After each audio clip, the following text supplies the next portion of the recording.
You're right there guys, what's good? Welcome to the Speed Demon, the 90 rated AUBAMEYANG. Of course, he's playing for Arsenal, so he's in the Premier League, he's not cheap, and just as well I got outbid on the regular inform for 600,000 because I purchased the one to watch for roughly the same price, and because it's a big purchase on the RTG, I was thinking we may even rock him this weekend, depending on how he plays. So let's go and find out if I will use him on the RTG. Leave a like, and if you are needing game codes or anything game related, head over to g2.com, use the code Fuji on that site to get a discount on every single order, and let's get straight into it. So I do remember on FIFA 17 we used to have Lacazette and AUBAMEYANG up top for so many games, and I literally just used to abuse the over the top balls, and then all of a sudden they weren't as effective and AUBAMEYANG was forgotten. It's a shame really, because you know I like my pace, and on FIFA 18 I don't think I've checked out any of his versions, maybe the Borussia Dortmund one for a few matches, but the thing is,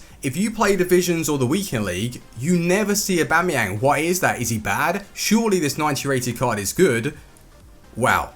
5 games, 11 goals, 1 assist. Don't get too carried away though, because stats aren't everything. He could have scored 10 goals in one game. Unlikely, but he could have done.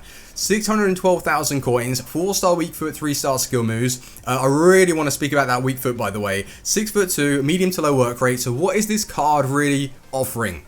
Height, pace. Is he strong though in game? 79 strength, doesn't look great, but it's still a decent stat. Dribbling a little bit low on the agility and the balance. Other than that, he looks solid. Finishing 92, attack positioning 93. So if he's got the pace, he's got the positioning and the finish, he's going to be making those runs. That's what we would expect. The team is just really basic. Well, no, I wouldn't say it's basic. It's very nice. We packed the Path to Glory Willian on the account, so I just played him in like a kind of... well, it is a hybrid. You can't even call it a hybrid with all these icons. Fabinho is still rocking hard, and I hope that he gets most consistent but not yet informed team of the season.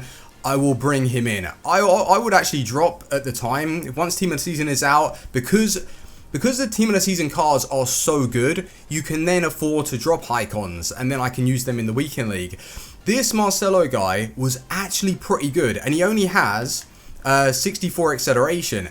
So if he's only got 64 acceleration and Nesta has something like 70, I might just go and do the Nesta SBC and then use that icon towards something else. It could be Maldini, it could be R9, and that's what I'm actually really considering right now, just to have fun with the Nesta card, and then once we're done, we can put him towards something else. He won't even be that expensive. 400, 500,000. It's a good price for a 92. I think he's 92. And Markel in the left back position. I am loving this guy. I've been using him for at least a couple of weeks now. I had him in squad battles, had him in seasons. He is brilliant on the ball, carrying it. Fantastic dribbling. Good card. Anyway, we're going to jump in some of the clips. I know that a lot of you do prefer live games. Live games is mostly in the RTG, but sometimes I do live games when we look at squads and stuff. But I do like to really offer you reviews as well, breaking down players, especially new guys like AUBAMEYANG, because if I just do live games, I might not be able to get my point across. So hopefully you still enjoy it. Leave a like, don't forget, stream later on tonight, links in the description, and let's go. The first thing that I'm going to say, guys, before I forget, this AUBAMEYANG 4-star weak foot is more like a 3-star, for me anyway. Everybody is different with the way they play. You might take a shot at a different angle, I might take the extra step and look for that driven strike. Usually with the 4-star weak foot, I don't have any problems. With AUBAMEYANG, it was really awkward. It was like the accuracy was too good. It kept going straight down the middle of the goal, so the keeper would pull off an easy save or parry it over to another attacker. And then when you have a lack of skills, you're then not effective from both sides, because if his weak foot is bad, how are you going to get the ball over to the right? And with the lack of dribbling that I'll speak about, it wasn't really that great. But when I did have it on that right foot, devastating. 5 games, 11 goals, 1 assist. Finishing with this AUBAMEYANG card, his right foot is dangerous. Composure inside the box, fantastic. Finesse shots, driven shots, and even on the edge of the box, he is capable of popping those finesse shots in. But his long shots, I didn't feel they were that good, but he can score them. So it's all nice. The thing is that AUBAMEYANG isn't really a player to be suiting those that like to hold possession around your opponent's area. So you look to break them down, and then maybe you're relying on Aubameyang to do a sharp turn and then get a shot away. He's not really about that. You want him to take as less touches as you can, so you're catching your opponents on the counter. So 1 or 2 passes driven into him, he takes the touch and he gets the shot away. That is the way you want to play with Aubameyang, and in this formation, it is ideal. 4-3-2-1, using the wingers with their dribbling stats to work the play and then allow Aubameyang to get into nice positions, because that's what I was looking from the card, and he was able to do that. Good positioning, good pace, and a very good finishing on his right foot. The issue though is in certain games and in the weekend league, in seasons, even in Division 1, you will come across really good defenders. And then if you can't catch your opponent on the counter-attack because they have such a deep line, then you will start to notice Aubameyang can't turn as well as other players, and it is a little bit awkward with him. So make sure if you're going to use the guy, have really good support around him. But then when he is inside the box, it's going in the back of the net. His strength actually isn't as good as I was expecting, even though he has the pace and the height.